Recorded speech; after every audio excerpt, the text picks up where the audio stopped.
Shalom, Bapak Ibu, kita bersyukur buat hari baru, hari yang pertama ini. Di minggu ini kita akan kembali renungkan firman Tuhan. Mari kita berdoa. Bapa di sorga, terima kasih buat hari ini kami akan merenungkan firman-Mu. Mohon hikmat dan pimpinan dari Roh Kudus. Dalam nama Tuhan Yesus. Amin. Bapak Ibu, firman Tuhan kita masih di dalam 1 Korintus 13.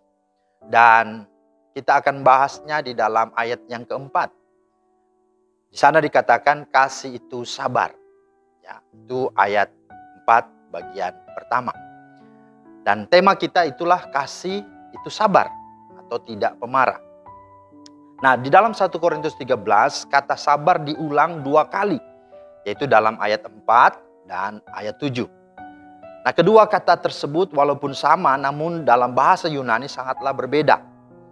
Sabar dalam 1 Korintus 13 ayat 4 dipakai kata makrotumeo yang berarti ya makros panjang, sedangkan tumos itu berarti kemarahan. Dua kata itu, makros dan tumos. Dengan kata lain, makrotumeo itu artinya perlu waktu yang panjang sebelum marah. Atau dengan kata lain, jangan cepat marah. Itu ada di dalam Yakobus 1 ayat 19. Hendaklah engkau cepat mendengar tetapi lambat untuk marah, ya.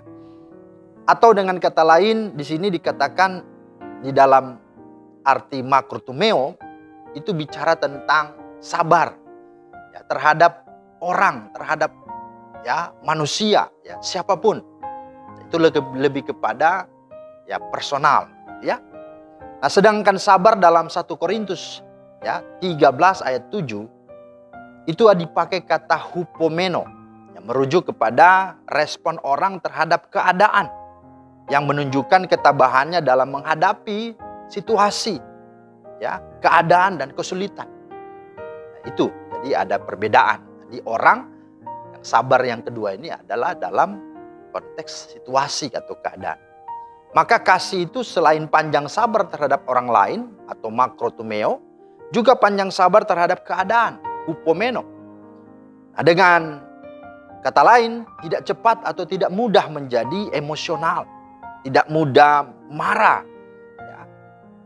Karena kalau tidak ada kasih yang membuatnya sabar, maka dia akan merugikan dirinya sendiri dan merugikan orang lain pasti. Nah, saudara, pernah diceritakan ada seorang petani mempunyai anjing kesayangannya.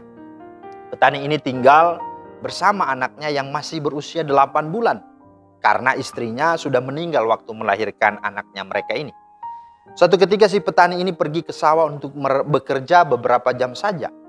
Sementara anaknya ini dia tidurkan dulu dan anjingnya kesayangan ini disuruhnya menjaga anaknya ini. Nah, suatu ketika saat petani ini sedang bekerja di sawah, datanglah seekor ular hendak memagut anaknya ini. Melihat ular itu, anjing kesayangannya ini langsung melawannya dan singkat cerita si ular tersebut mati dibunuh oleh si anjing ini. Nah, ironisnya saat petani ini pulang ke rumah, dilihatnya mulut si anjing kesayang ini berlumuran darah. Dan apa yang terjadi? Tanpa dia tanya, dia akhirnya mengambil sesuatu, ya, benda, dan dia memukul anjingnya sampai mati. Karena ia berpikir, pastilah anaknya sudah dimakan oleh si anjing ini. Namun apa yang terjadi, saudara? Ketika petani ini masuk ke kamar, dilihatnya lah seekor ular yang berdarah yang sudah mati di samping tempat tidur anaknya. Dan menyadari itu, si petani menangis penuh penyesalan karena sudah membunuh anjing kesayangannya yang justru telah menyelamatkan anaknya. Saudara, itulah akibat dari kemarahan dan ketidaksabaran. Nah, saudara, ketika kita tidak sabar, penuh kemarahan, berprasangka buruk terhadap orang lain dan keadaan, maka yang rugi adalah diri kita. Karena kita telah melukai diri kita dan bahkan orang lain. Termasuk ya apa yang disaksikan tadi. Memang ini bukan soal mudah. Tetapi selama dan sepanjang kasih Allah itu sudah dianugerahkannya pada kita, hidup di dalam kita dan menghidupkan kita dan dihidupi oleh kita, maka kasih Allah itulah yang akan mengeluarkan buah kesabaran untuk kita. Sehingga kita akan dimampukannya untuk dapat mau dan mampu bersabar menyikapi setiap masalah yang akan datang dalam hidup kita.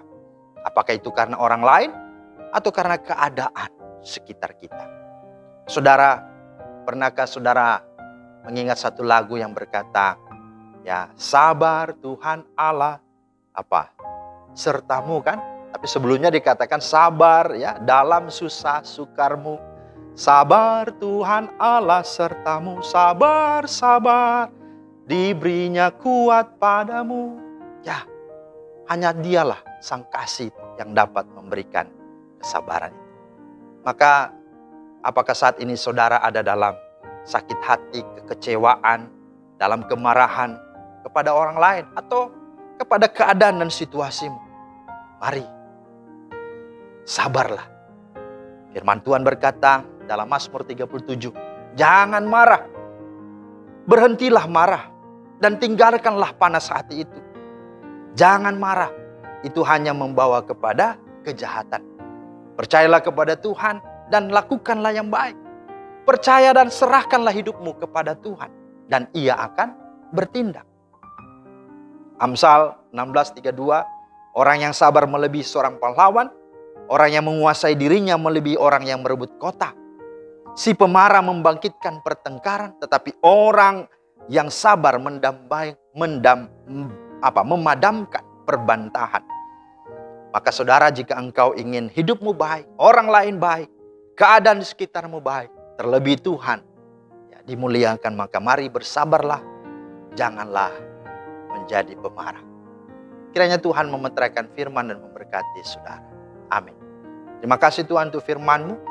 Tolong kami supaya kami sungguh-sungguh hidup dalam kasih-Mu, dan kasih itulah yang akan menghasilkan, mengeluarkan kesabaran yang bisa menolong kami menghadapi siapapun dan situasi apapun. Dalam nama Tuhan Yesus kami berdoa. Amin. Demikianlah firman Tuhan hari ini. Kiranya menjadi berkat. Selamat beraktivitas. Tuhan Yesus memberkati. Shalom.